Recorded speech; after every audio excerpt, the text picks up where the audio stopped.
많이 오셨네요. 네. 어제 몇 시에 주무셨어요? 네, 감사합니다. 오늘은 무슨 주일인지 아세요? 네, 오늘은 사역자 주일입니다. 보통 이 셋째 주를 어떤 주는 목회자 주일로도 지키기도 하고 또 어떤 때는 교사 주일 또는 뭐 이렇게 여러 가지 지키는데 저희는 사역자 주일을 지킵니다. 사역자, 여기서 말하는 사역자는 전도사님이나 목사님을 일컫는 말이 아니고 우리 교회에서 사역을 하고 있는, 그게 교사이든지 아니면 재정부든지 아니면 중보기도팀이든지 아니면 어떤 것이든지 주님 앞에 헌신하고 있는 분들, 그런 분들이 사역을 한다. 그러므로 사역자라고 저희가 이름을 붙였습니다. 그래서 저희 교회는 사역자와 교역자의 명칭이 조금 구분되어 있다는 것 여러분께 좀 생각해 주시고, 전도사님 목사님들은 교역자라고 이렇게 명명을 합니다. 예전에 몇 년 동안 계속 설명해 드렸어요. 여기서 말하는 사역자 주일의 사역자는 우리 교회에서 직간접적으로 헌신하고 있는 모든 분들을 일컫는 말이라는 것을 다시 한번 여러분께 말씀드립니다. 여러분은 누군가 여러분에게 야, 너 그 사람 좀 본받아라 라고 말하면 기분이 좋으세요? 안 좋으세요? 안 좋으세요? 예, 이미 벌써 안 좋으신 것 같은데요, 얼굴이? 아침 일어났을 때부터 누가 본받으라고 말하면서 깨우셨나요? 네.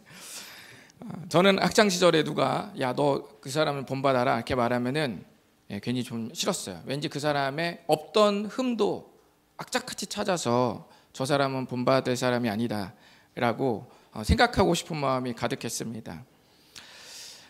예를 들어 저한테 여러분들이 목사님, 개성교회 목사님 좀 본받으세요 이렇게 말하면은 제 기분이 별로 안 좋을 것 같아요. 그건 바꿔도 마찬가지입니다. 집사님 좀 마음에 안 드니까 좀 개성교회에서 연수 좀 받고 오세요 이렇게 하면 여러분도 기분이 별로 썩 좋지는 않을 겁니다. 본받으라는 말은 쉽게 할 수 있는 말이 아니죠. 왜냐하면 비슷하면 기분이 굉장히 나빠요. 굉장히 어나더 레벨 정도 돼야 본받으세요라고 말하면 그것이 우리가 수용할 수 있는 범위 내에 있는 말이죠. 그렇죠? 그런데 여러분 오늘 5절 말씀을 한번 띄워주십시오. 5절 말씀을 보시면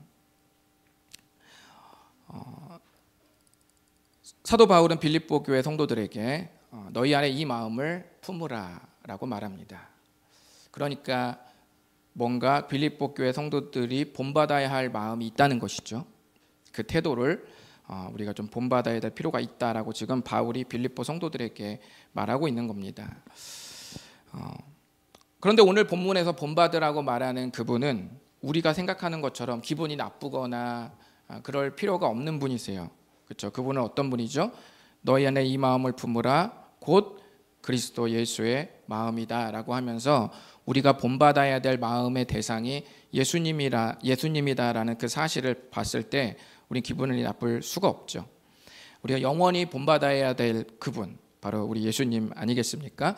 그래서 특별히 저는 이 사역자 주일을 통해서 여러분이 영혼을 다루고 있는 모든 분들은 누군가 여러분이 가르치는 사람에게 여러분이 본받고 싶은 대상이 될 수 있었으면 좋겠습니다. 그렇게 되기 위해서 먼저 오늘 본받으라고 말씀하시는 그 예수님의 마음이 무엇인지 일부 살펴보고 오늘 이 말씀을 함께 나누고 마쳤으면 좋겠습니다. 먼저 오늘 본문 말씀 5절, 6절, 7절을 다 함께 한번 읽어보시겠습니다. 시작. 너희 안에 이 마음을 품으라 곧 그리스도 예수의 마음이니 그는 근본 하나님의 본체시나 하나님과 동등됨을 취할 것으로 여기지 아니하시고 오히려 자기를 비워 종의 형체를 가지사 사람들과 같이 되셨고. 아멘. 오늘 5절, 6절, 7절까지만 함께 나누실 텐데, 그렇다면 바울이 성경 속에서 간절하게 본받으라고 말했던 그 마음은 어떤 마음일까요?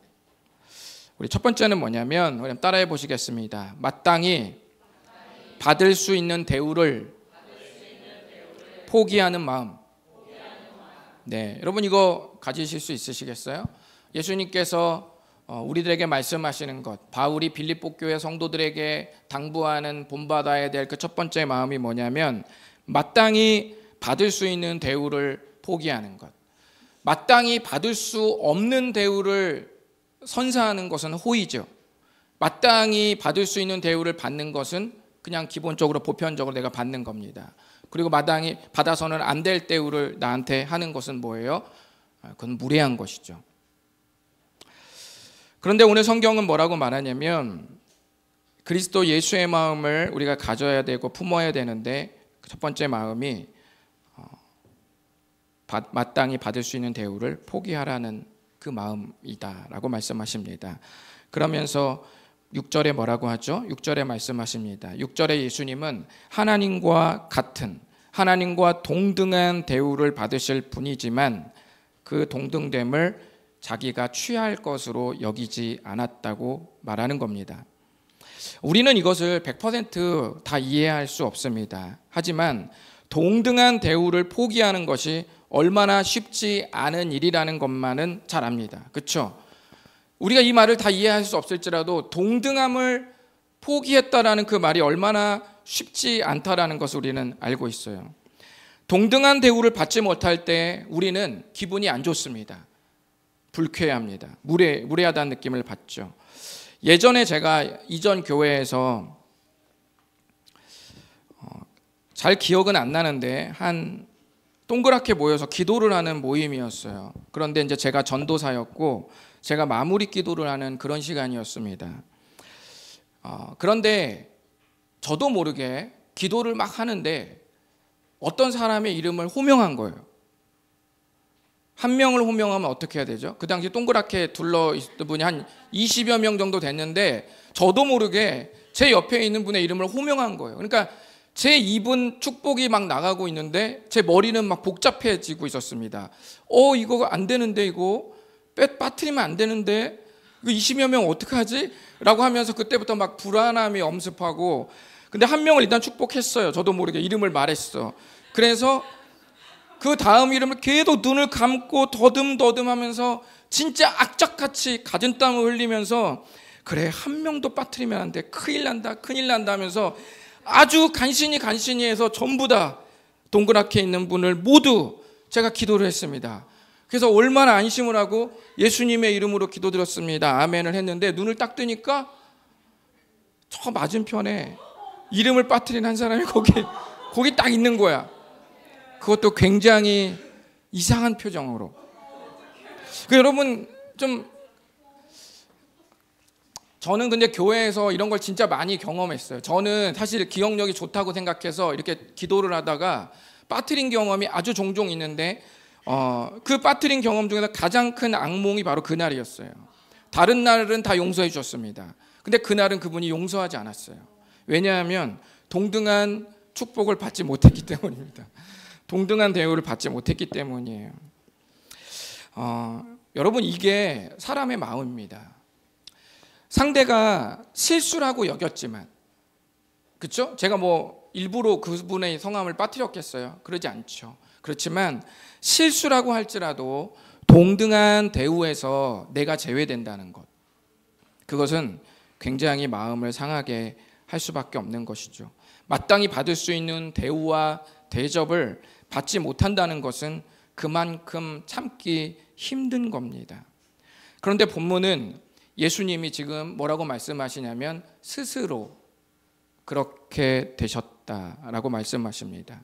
스스로 그렇게 되셨다. 예수님이 포기한 그 동등한 대우를 포기하는 그 동등한 대우는 제가 말한 이 정도가 아닐 겁니다. 그것보다 훨씬 더 차원이 높은 것이고요.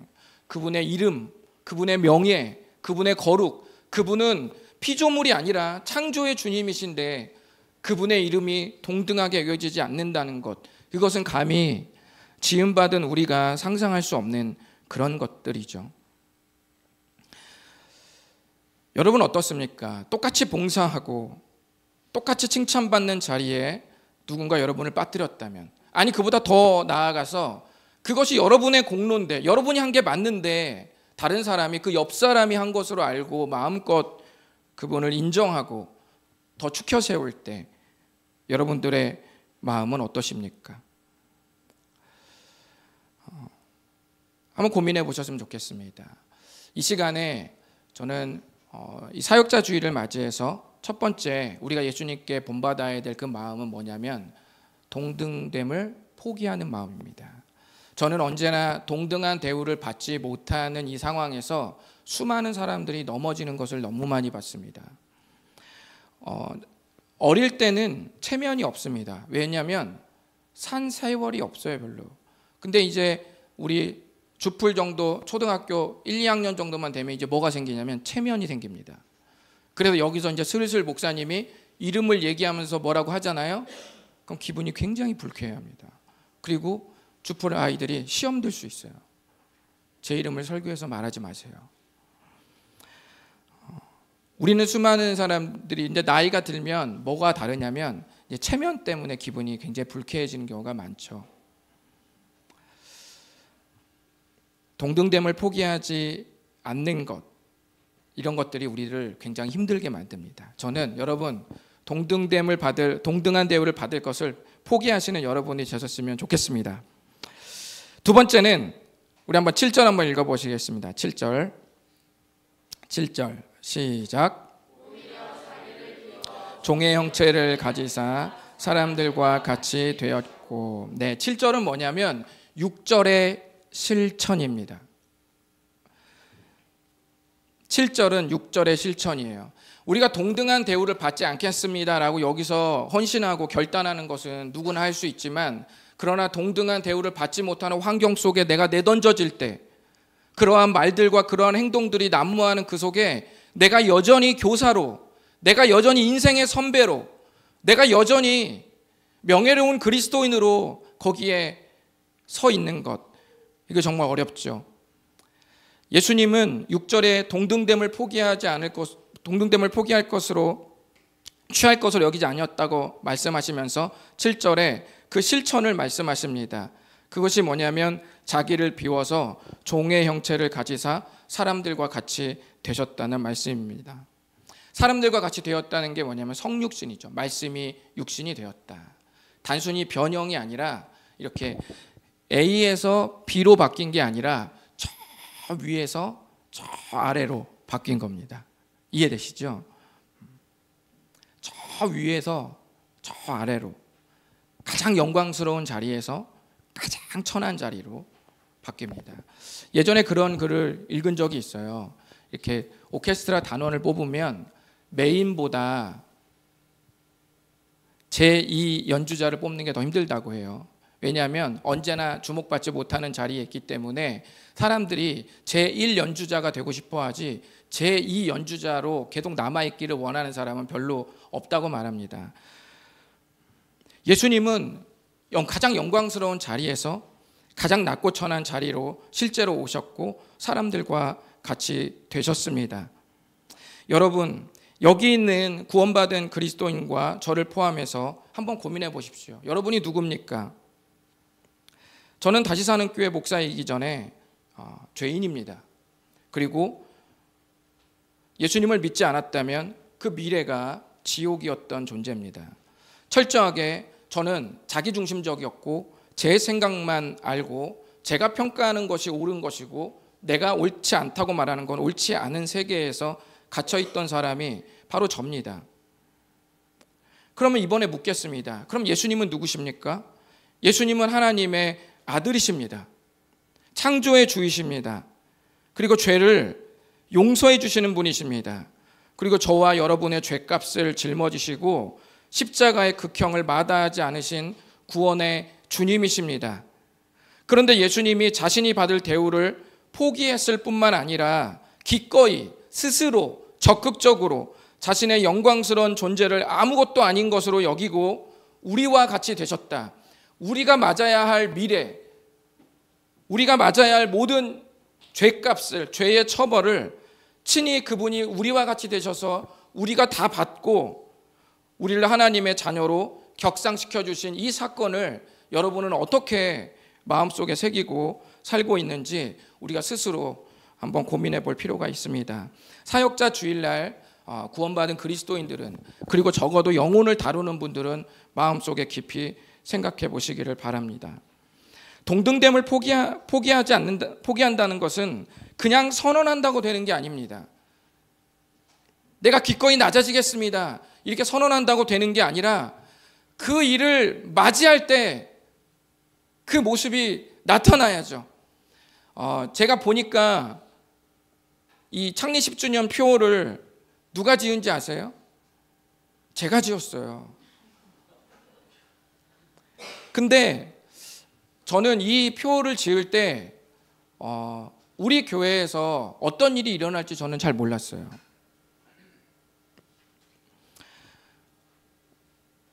정말 사람들과 같이 된다는 게 뭡니까?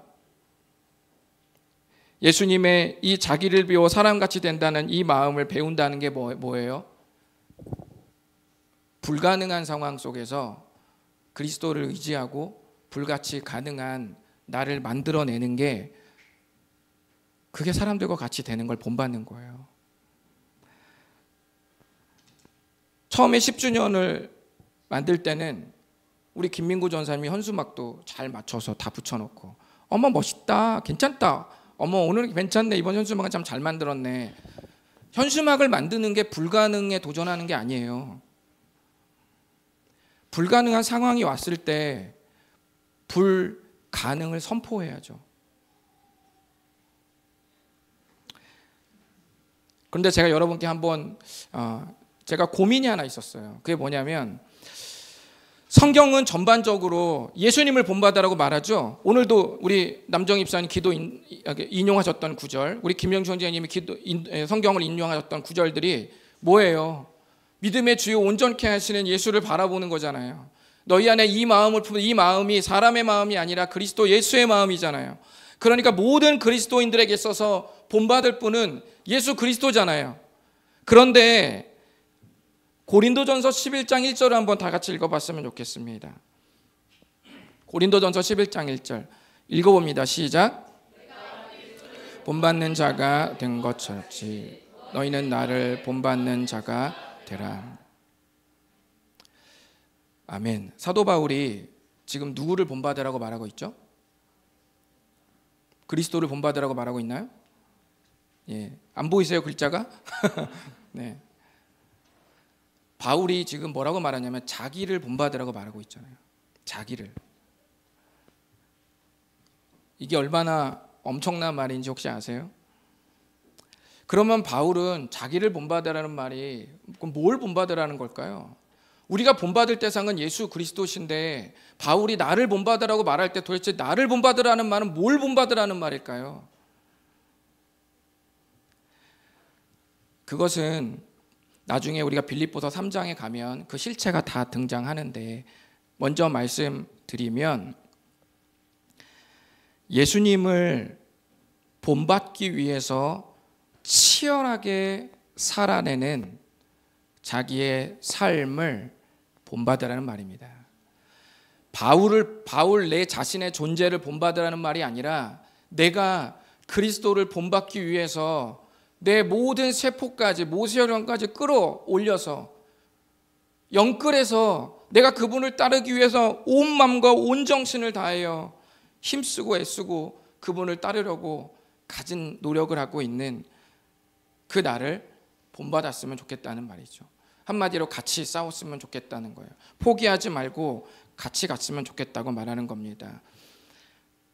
우리가 예수님을 본받는 데 있어서 가장 중요한 상황은, 가장 결정적인 상황은 뭐냐면 불가능성입니다.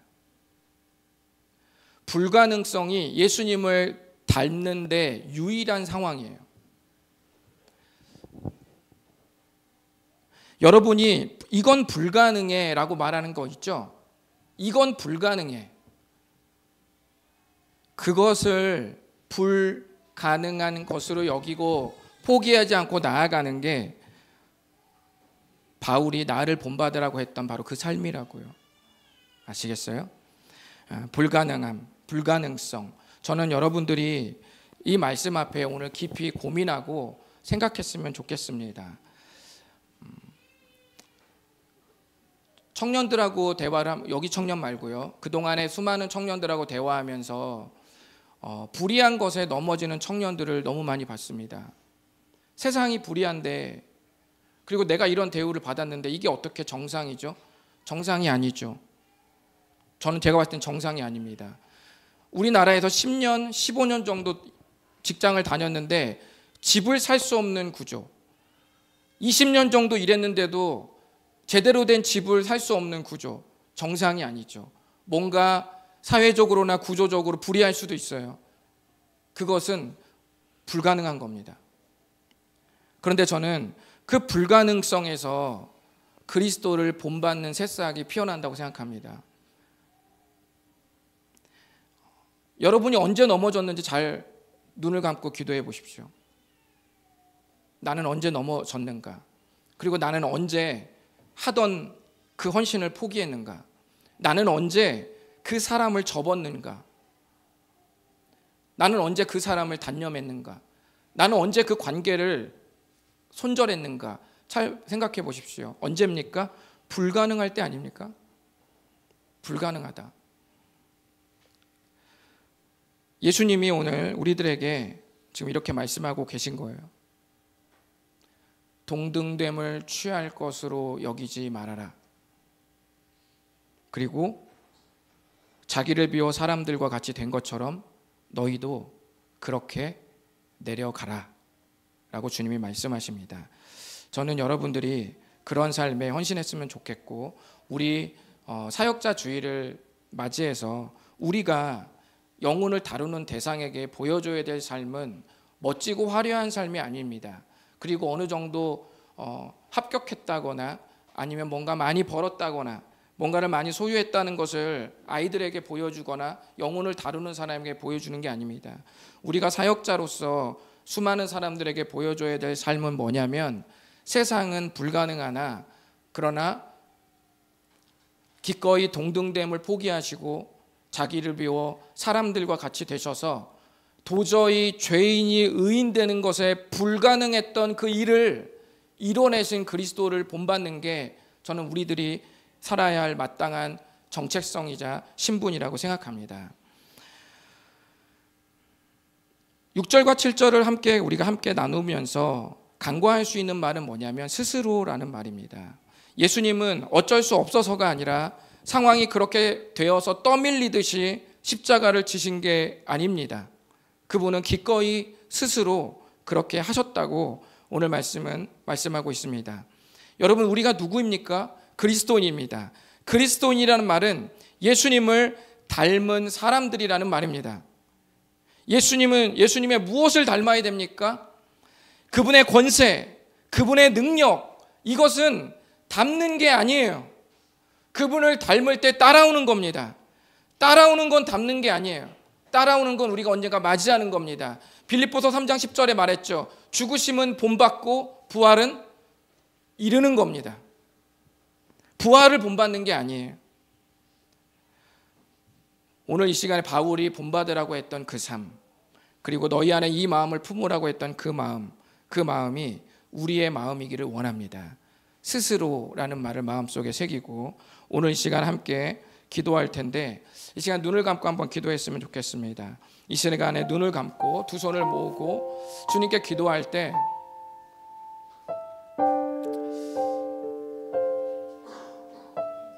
너희 안에 이 마음을 품으라 곧 그리스도 예수의 마음이니 라고 말씀하시면서 기꺼이 동등됨을 포기하셨던 그 예수 그리스도의 마음, 그리고 그것을 과감하게 실천하시고 스스로 기꺼이 짊어지시고 실천하시면서 자기를 비워 종의 형체를 가지사 사람들과 같이 되셨다고 고백했던 주님의 그 기꺼이 낮아지심, 이 삶이 우리의 삶이 되었으면 좋겠습니다. 이 삶은 어디서 정금같이 드러나고 빛나냐면 불가능성에서 빛납니다. 마음속에 이 시간 함께 헌신하시고 기도하시면서 우리 찬양팀 반주에 맞춰서 우리 먼저 주 앞에 헌신하고 또 찬양으로 영광 돌렸으면 좋겠습니다. 이 시간 먼저 기도하실 텐데, 주님, 나에게 불가능한 상황 속에서 내가 예수님을 본받아야 할 타이밍이 바로 그 타이밍이라면, 주님, 나에게 있어서 이 교회에서 불가능한 건 무엇입니까? 안 된다고 말한 건 무엇입니까? 불가능한 관계는 무엇입니까? 불가능한 일은 무엇입니까? 불가능한 마음은 무엇입니까? 바로 그때가 예수 그리스도를 본받아야 할 때임을 고백합니다. 주여, 동등한 대우를 받지 못했던 무례함, 불쾌함을 받았다는 곳에서 무릎 꿇지 않는 그리스도인이 될 수 있도록 도와주시고, 기꺼이 가장 의로우신 분이 가장 죄인의 자리까지 낮아져서 낮고 천한 우리를 위하여 모든 질고를 지시고 십자가에서 그 죄값을 담당하신 그분을 바라보면서 죄인이 의인으로 되어가는 불가능한 그 일들을 이뤄내신 그분을 바라보면서, 주님, 저도 불가능한 자리에서 불같이 가능하신 그리스도를 보며 기꺼이 그 삶을 본받으며 따라가겠습니다. 도와주시옵소서. 다 같이 주님 앞에 기도하시겠습니다.